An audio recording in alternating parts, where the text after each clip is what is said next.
Welcome to episode 45 of the No Reservations podcast. This is Casey Anton, and this episode is beyond gift cards. There are so many more unique opportunities that you can sell during the holiday season, perhaps even any season of your restaurant that often get overlooked or just not thought of, or you're just too busy doing all the things and wearing all the hats that you don't necessarily have quote unquote time to engage in some of these really great, unique, super inexpensive ways to generate not only more money, but more loyalty to your brand, create some great Instagrammable moments for you, which that is great for your marketing and brand, and just keep you top of mind with your customers and beyond. So we're going to dive in. If you are listening to this podcast, my guess is it's going to be right around the beginning, hopefully not the middle, but the beginning of the holiday season. But there are so many things I have in store for you today that you could use outside of the holiday season, year round, maybe even during a slow time where you just need to generate some extra cash. This could be great for you. Now, before I get started, some really great ideas that I've been working on and brainstorming over the last a couple of years, to be honest with you. I just want to take a little side note and talk about gift cards. So we have a bunch of clients, and this might be you, maybe not, that sell a lot of gift cards during the holiday season. We have some clients that sell close to $50,000, if not more, right around $50,000 in the month of December and thereabouts. And the thing is, we strongly encourage them to set up a separate bank account, a checking or a savings account, nickname it gift cards. And as these, pennies from heaven are rolling in for the month of December, every time they sell gift cards, so it's not on every gift card they sell, but pretty much at the end of either every day or every week, and they run their point of sale report and they shows the total of gift cards sold or gift certificates sold, we then move that money from their main account and put it over in this gift card account. And why do we do that? Well, here's what clients have been running into before we started working with them, is that they are used to this money falling from the sky in December. And of course, it all just goes into their main operating account. And then when you see money in there, of course, you're going to spend it because you feel like you're on fire. And then, you're a lottery winner and you spend it like lottery winners and everything's great. And then what happens is, when people start to use those gift cards, usually a lot of them, at least half, will come in January, maybe February, maybe March, and they're using their gift cards to pay. Well, now you're not getting money, right? You're not getting cash. You're not getting their credit card out because they're using a gift card. You already got the money last year in December. So think about it. If you're getting a handful of diners every single night, depending on your concept, and using gift cards, and you already spent that money back in December, but they're using it in March, it's killing your cash flow. So what we have them do instead during this season of their business is, like I said, either at the end of every day, at the end of every shift, or at the end of a week, however they want to do it, and they move that money to that gift card savings account and let it sit there. Then in the slower months, in January, February, March, maybe April, as people start to come in and redeem the gift cards, we do the same thing in reverse. So we run the point of sale report either daily or at the end of every week, maybe at the end of every month if it's not that big of a deal to you. And you look at total gift cards redeemed, and you take that amount and you take it from your gift card savings account and you transfer it back into your operating so that it feels like you actually did get paid from those diners. All right. So we highly, highly recommend doing that if you're someone that sells a ton of gift cards. Otherwise, you could be killing your cash flow. Okay, so let's get into some of the fun, great, unique ideas we have for you in order to generate some extra money during this season or possibly any season. So first up, seasonal experiences and some add-ons. Now, we have the not creative, overly used, but great pre-fee menu. holiday tasty menu, a holiday pre-fee menu, whatever makes sense for your concept. Of course, you could do optional wine pairings, optional cocktail pairings. Pre-fee menu usually is 3 courses, sometimes more, again, always depending on your concept, but widely we'll see an appetizer, choose one of 3 or 4 appetizers, choose one of 3 or 4 or 5 entrees, same, maybe 2 desserts, all for a set price. And what happens is it looks like a discount to the customer, but in turn, you're actually getting the sale of, let's say, a dessert or appetizer that you might not have, because most people don't eat really 3 meals a whole lot anymore. Okay. So pre-fee menu, if that makes sense for you and your concept, that makes sense for your kitchen. Now's a great time to do it. Now's a great time if you've been thinking about doing it, but not sure it would actually work for you, which, by the way, there's no reason why it would not work for you, because a pre-fee menu should be items off of your regular menu, maybe a little slightly different, but it's not like you're going to bring in all new ingredients and need a whole new kitchen staff to do this pre-fee menu. It literally should come off your regular menu. It's just all it does is creatively market to your guest to get 3 courses instead of 1 or 2, and it looks like a discount to them, but you could actually be using smaller sizes. You could use smaller plates to make sure the sizes are small, or it can just guarantee that you're selling them a course they normally might not have gotten from you, where you can knock their socks off. I think this is the part that a lot of restaurant owners might forget, is that we talk about pre-fee menu, and it's a great way to kind of encourage a little bit of a higher check average, because now it looks like they're getting dessert for $4 instead of paying a la carte or whatever it is. And it's all about money, money, money, higher check average. Yeah, okay, that's definitely a big part of it. But the other, just as big a part of it, is for you to entice a guest to order another course from you, whether that be the appetizer or the dessert. Usually people only get one or the other, but now you're giving them this pre-fee menu where they get all 3. This is a chance for you to really wow them, to knock their socks off, to be like, they come to your restaurant. Maybe they come to your restaurant often, but they never, ever, ever stay for a dessert. They never get dessert. Well, now they're enticed to get dessert. They try dessert, and it's a home run. They're thinking, why on earth have I not been getting dessert here? So now the next time they come in, and that what they will, because possibly they're a regular or you've seen them before or whatnot, now they know that you have amazing desserts. Now they're going to get it. And now you have a prolonged increased check average because of this pre-fee menu. So it's not just about making money. It is equally about creating an experience that's going to knock their socks off and get them to come back and tell their friends and order more. All right. That's enough about pre-fee menus with wine pairings, beer pairings, cocktail pairings. Be creative. Love it. Love it, love it, love it. So there's that. There's another one that came up on our research. I don't love this, but I'm going to put it out there because maybe it does work for your concept. And that is a chef's table or a kitchen experience. And that's because people love, they love their chefs and they love like the celebrity around that. So you could possibly do something about selling limited seats for an exclusive, maybe behind the scenes dinner, depending on your restaurant layout, etc. Or holiday cooking with the chef. Maybe you do that on a slow night. Maybe do it on a Sunday or a Monday, or maybe you do it mid-afternoon, and you can get a people who want to learn how to cook something really creative for their Christmas Eve or New Year's Eve dinner or whatnot, and the chef can kind of guide them through a whole chef experience, kitchen experience. So now they're behind the scenes. They're getting integrated with the chef and the kitchen staff of that restaurant that makes them feel loyal to you. Of course, they're going to pay for this as well. You might be able to charge, I don't know, $50, $60, $70, $90, $100 a person, depending on the experience you're going to give them, the cooking lessons you might give them, and then sitting down with the chef and enjoying the meal with the chef. It's an experience. People do love experiences. They love a chef's table if you're able to do one at your restaurant, depending on the layout, like I said. So those are fun. You can definitely look into more of those if that makes sense for you.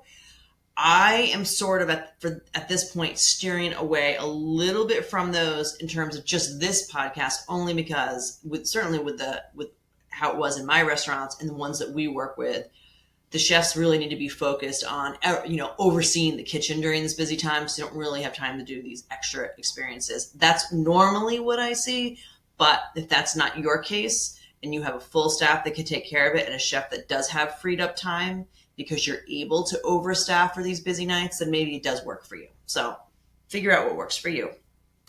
Okay, the one I do love, here's one of my favorite things. Now, if you've listened to my other podcast episodes, a few times I have mentioned selling gift baskets, rather than just the gift card, especially for those last minute Larry shoppers that are literally out on December 22nd, 23rd, 24th, looking for those last minute gifts. And they're running in and they're just grabbing a gift card. Oh yeah, my neighbor loves your restaurant. Let me grab a gift card. And a lot of people don't just want to come in with a gift card. They want to add, they want to make it look like they put some thought. So make it like a little bulkier. So I've talked about doing gift baskets. We have a restaurant in California that knocks it out of the park with a gift basket with a bottle of wine and the gift card. And they have a monogrammed, or they put their logo on these beautiful wine keys, the wine openers. Like they got it going on, and it's great. In addition to that, here's what I love. Why not do a do-it-yourself cocktail kit, or maybe even a dessert kit? But let's go to the cocktail kit. Love this. So obviously check with your laws if you're going to put alcohol in here, but let's not even do the alcohol part right now, because I know in Massachusetts they're sticklers on alcohol laws. So as a restaurant, you might not be able to sell like a bottle of tequila, a bottle of vodka out. I don't think you can. But you can sell everything that goes with it, including a beautifully designed recipe card, as well as, since you're not putting the actual bottle of alcohol in the basket, it could also work as a mocktail. So again, I think this is a no-brainer. If this makes sense, if you have a busy bar or you have a clientele that likes some fun or maybe even just classic cocktails, you could create, I'm calling it a gift basket, but maybe it's a box, maybe it's a bag. It's whatever container that you might be able to come up with where you can put maybe some dried fruit or dried herbs that make sense, a mixer, a non-alcoholic mixer of some kind, the garnishments, maybe the glasses, maybe the cocktail shaker, maybe some funny or unique cocktail napkins. Maybe you have logo cocktail napkins, and really create this visually fun, beautiful, do-it-yourself cocktail mixing kit with your logo splashed all over it. So if you happen to already have a signature drink, or if you're known for your Cosmos or mojitos, whatever it is, create a do-it-yourself cocktail kit around that. And you could put, just add cachaça, just add vodka, just add rum, whatever it is, so that you don't have to worry about the liquor liability part of it. And it also makes for a great mocktail. I'm telling you, I don't know your clientele, obviously, because I don't know who's listening to this right now. But for most restaurants, this could work out extremely well. So, of course, you have your typical cocktails, but you could do it for a spiced sangria. I know sangria is super popular. And actually, that could be another type of gift ensemble. You could put in a pitcher and some glasses in there to do a beautiful spiced sangria. Eggnog martinis, you should be able to do espresso martinis. I know we're huge with the younger generation right now. All of that, put that in there. And again, it doesn't have to be a basket, but it could be. It could be a box, it could be a bag, something where everything can be displayed so it sells itself. What did I just do yesterday? I was recording something yesterday. I was talking about loyalty, and I had mentioned Sephora. So that's the makeup company, right? The gigantic makeup company. And they really hit it out of the park with their loyalty program, because they use those clear acrylic display boxes up at the front by the cashiers. And it shows whatever loyalty level you're at, how many points you have, what the different tiers of prizes are. So, and that really just kind of sells it and makes people want to come back and spend more money there. So for you, the display of this, maybe get one of those clear acrylic if you have room to put it, or maybe you can just display them at the corner of your host stand, or maybe the corner of your bar, or behind your bar, wherever they can be lit and displayed. And then even on maybe not so busy nights, or maybe busy nights too, train your bartender and serving staff to bring over one of these gift baskets and just say, oh, hey guys, they don't have to be salesy. They don't have to be over the top.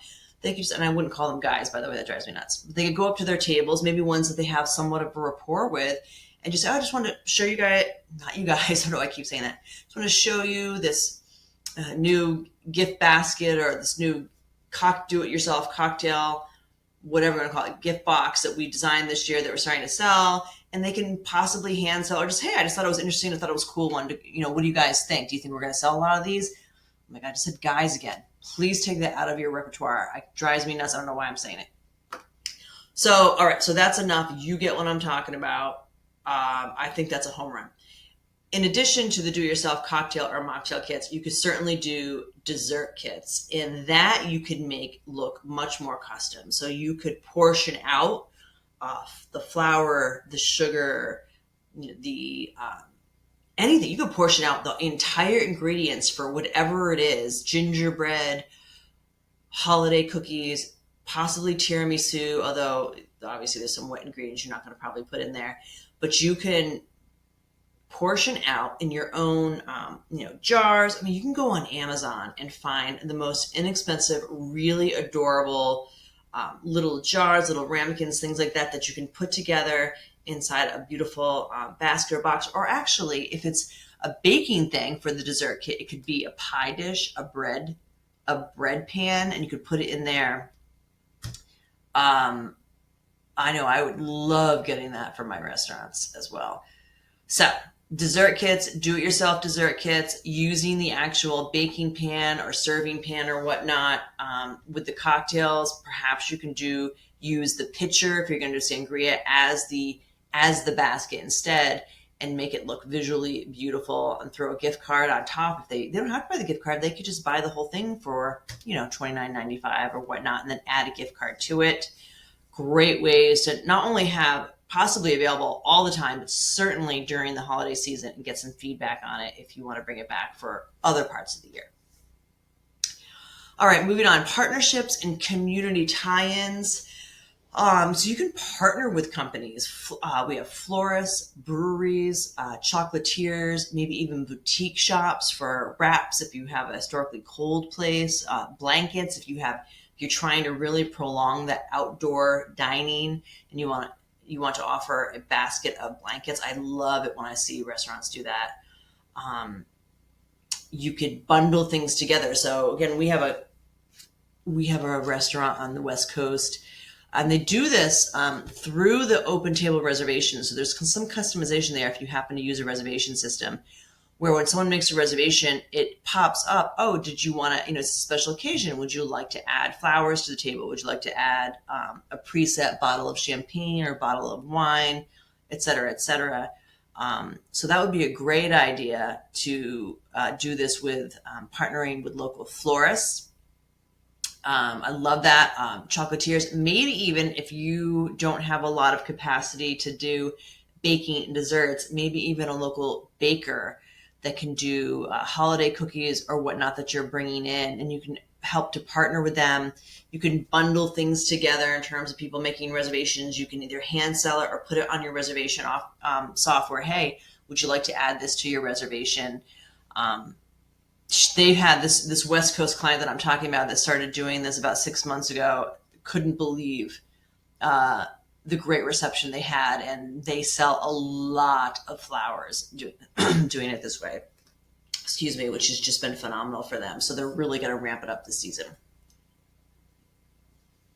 Another idea I came across, I don't know if this would work for everyone, but one thing that drives me nuts about restaurants, especially restaurants that are only open for like one meal period. So for example, my restaurants were only open at night, and we tried doing lunch briefly. We weren't in a location for lunch. We tried doing brunch on and off. Didn't really stick very well for us. But what drove me nuts is we were paying rent for the space that sat empty all the time, other than, from like 4 p.m. to 2 a.m. And I was always trying to do things with it, and I couldn't really come up with anything. So one idea that I come across is a holiday pop-up market, possibly. You can host like local artisans on whatever it is that they sell. Hopefully, it may be a little bit step up from the ones that go to the church fairs or whatnot, but maybe you can offer your space to do a pop up market so that these vendors that don't actually have a brick and mortar store could come in and sell during the season when you're not open yet. It's an idea.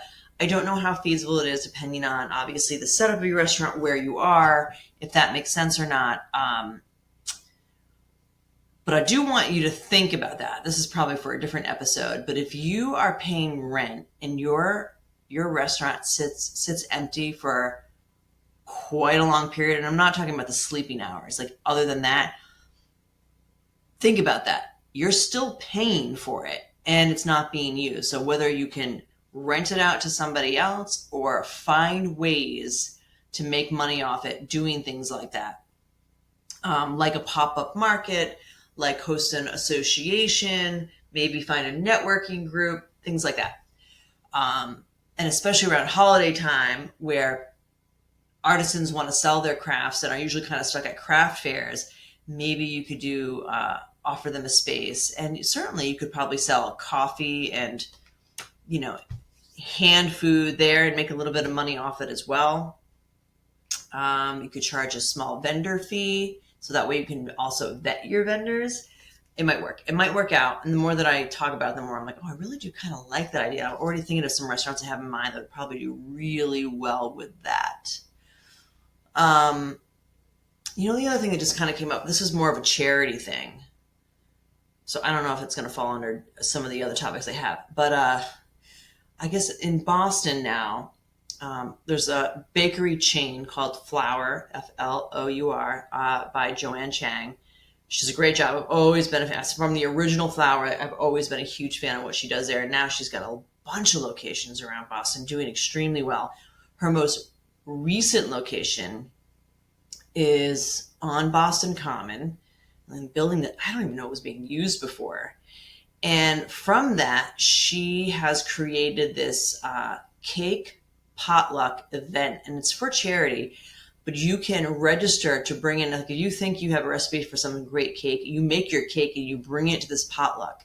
And I swear I read there's like over 200 cakes that'll be displayed under all these tents on Boston Common. And then you pay to get in. The money's going to go to charity, and you get to go try all these different cakes, including hers.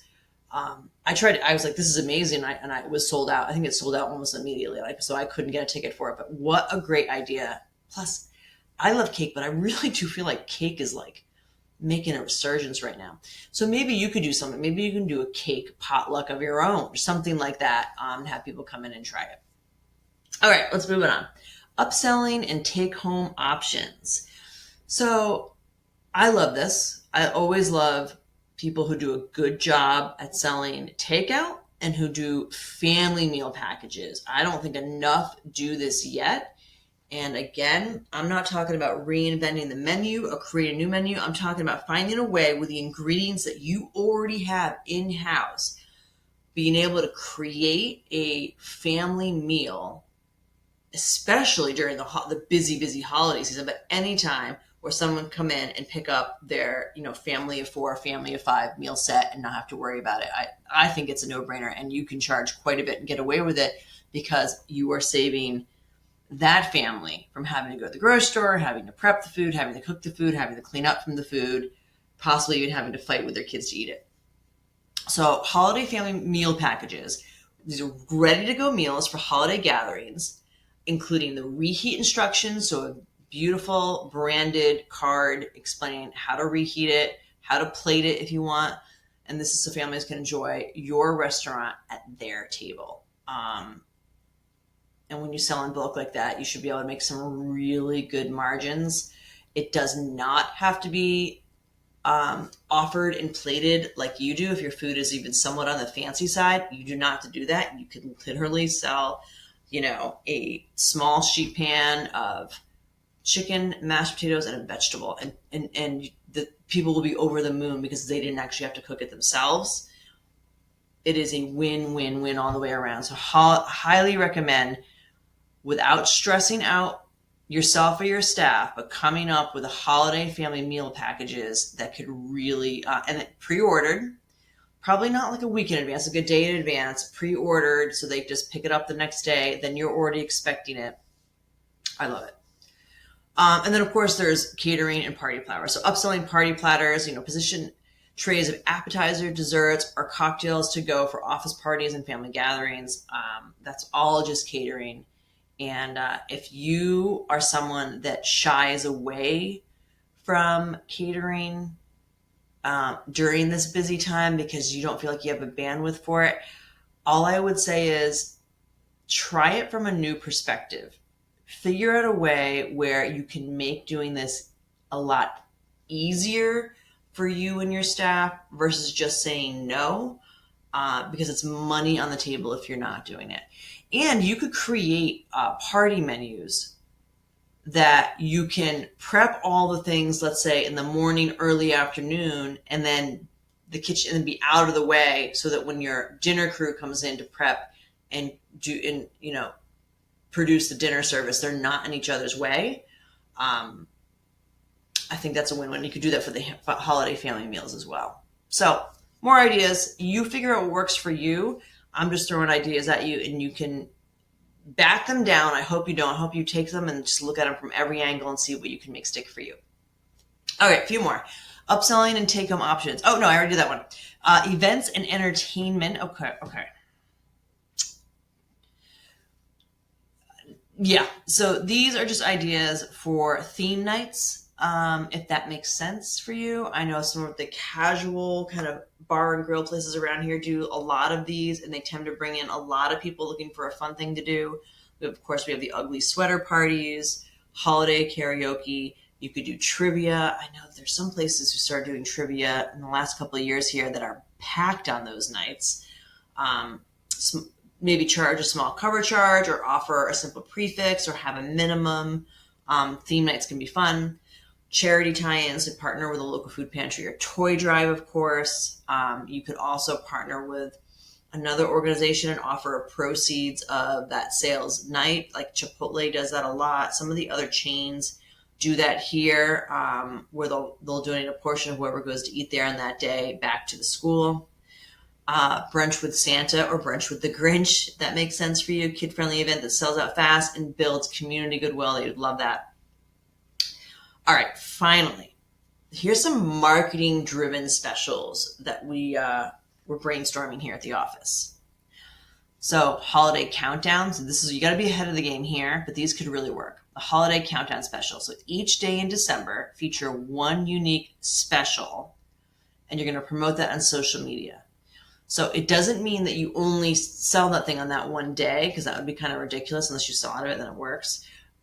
This is just for marketing driven specials. So one day of the week, you could do a cocktail, an appetizer, a dessert. You could do a side dish. You could do a beer. Just plan it out. Literally print out. And we have actually some free tools through our holiday game plan webinar, which I think is free, that you can go on and you can get some of these free tools, but you can print off like a monthly planner and literally write down each day, okay, what are we going to Instagram this day? And do one. This will just help guide you and make sure that you check this box off every day in the month of December to keep that going. Then we have the 12 Days of Cocktails campaign. So these are limited run drinks that encourage repeat visits. The 12 Days of Cocktails, you can make them anything that you want. And that would be December 12th through 24th, probably for you. Depends. And then the last thing that I had kind of come up with, and I haven't completely vetted it yet, but I'm just going to throw it out there anyway. I just came up with this yesterday. Subscriptions. I love a subscription model. So how would that work for you in your restaurant? What if you did a prepaid holiday subscription where you could sell, let's say, 3-month dinner for 2 passes? And they're going to be redeemed January through March, excluding Valentine's Day, let's say. Maybe January through April, excluding holidays, when business is slower. And so it's not quite a gift card. It is a subscription. I don't know. Again, I'm just thinking it out loud. So somehow you would create something. I'm going to buy a subscription for, 3 dinner for twos. And then you can put the fine print on that if you want. And you give that to somebody. And maybe you do sell it at a discounted rate. And maybe it's only available Sunday through Wednesday nights. Or again, the fine print is up to you and how restrictive you want to make it. But if you can get somebody now, other than a gift, other than a 50 or 75 or 100 or $100 gift card, and maybe that's not an option for them. Maybe they want to do something more creative, and you could just say, I'm going to buy you a subscription for dinner for twos. Or maybe it's dinner for ones. I don't know. I'm just thinking dinner for twos, and they can use the subscription to come in and get, appetizers, entrees, desserts, maybe one drink, maybe a bottle of wine. I'm not quite sure. Maybe it's a la carte or pick what you want subscription model that you buy. Maybe you give it to your grown son or daughter because they love going there. I mean, in essence, it would work just like a gift card, but there's more thought into it, and it's literally a subscription to go there. And I would add to that, I just came up with this right now, by the way, I would add to that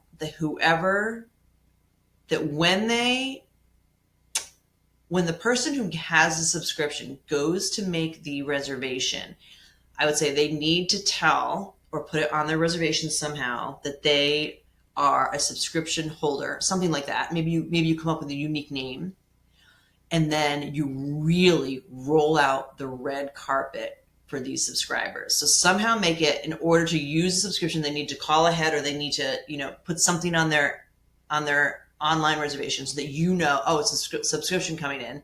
Maybe it has to match the name of the subscription, and literally roll out the red carpet, candles, flowers,